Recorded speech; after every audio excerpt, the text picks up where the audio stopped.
La question du mal nécessaire est une question qui se traduit par est-il moralement bon, est-il éthique de faire du mal pour correspondre à un plus grand bien. Après Makima, on a un personnage dans la partie 2 de Chainsaw Man qui va perpétuer cette idéologie. Il s'agit de Barwem. Aujourd'hui les gens, on va réfléchir, on va se poser des questions et on va analyser brièvement Barwem et le mal nécessaire qu'il représente. Barwem va nous être présenté pour la première fois en tant qu'hybride des lance-flammes manipulés par Makima durant la partie 1. Il va être officiellement montré comme un adepte de l'église Chainsaw Man, perpétuant l'idéologie de Makima dans la partie 2. Leur but, invoquer le Chainsaw Man et le rendre plus puissant afin qu'il puisse battre le démon mort qui fut annoncé par la prophétie de Nostradamus. Barwem va clairement être le plus dévoué à cette mission. Il adore Makima, il adore Chainsaw Man et il veut sauver l'humanité. Mais il y a un problème. Le Chainsaw Man est contenu par Denji et pour le faire revenir, il faut Trauma Denji. Là où Makima a dû tout lui donner afin de tout lui reprendre pour le transformer en Chainsaw Man, le travail de Barwem était beaucoup plus simple. Car dès le début de cette partie 2, Denji a une copine, une sœur, une maison et des chiens. Et comme on a pu le voir avec Makima, c'est beaucoup plus facile de détruire que de créer. Et on y revient à cette question de mal nécessaire. Barwem va impliquer des innocents dans son plan. Nayuta, des civils, des adeptes de l'église Chainsaw Man. Mais le tout est pour un bien plus grand et commun. Il sacrifie une petite partie de la population pour sauver la majorité.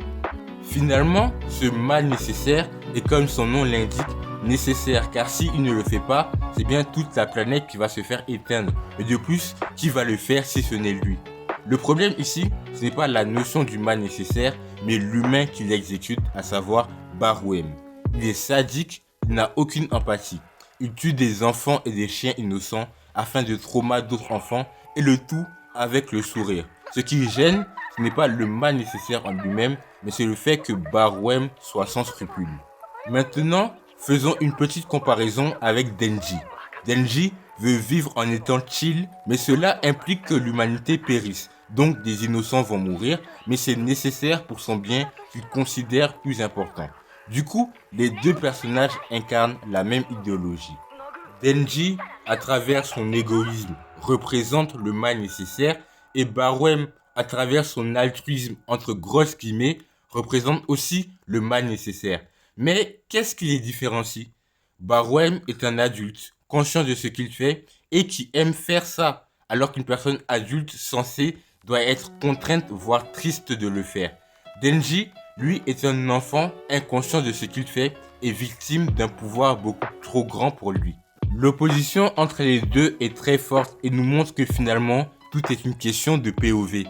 En effet, Denji fait du mal, Barwem fait aussi du mal.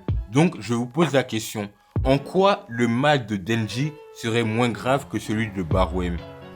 Mais même, plus qu'une question de point de vue, j'aimerais dire que c'est une question d'univers. L'univers de Chainsaw Man est fou et il rend les gens fous. Dans le cas d'un Denji, d'un Barwem ou même d'une Asa, faire le mal est une norme. Donc la frontière entre un mal conscient et inconscient est limite invisible. De ce fait, Denji ne vaut pas forcément mieux que Barwem.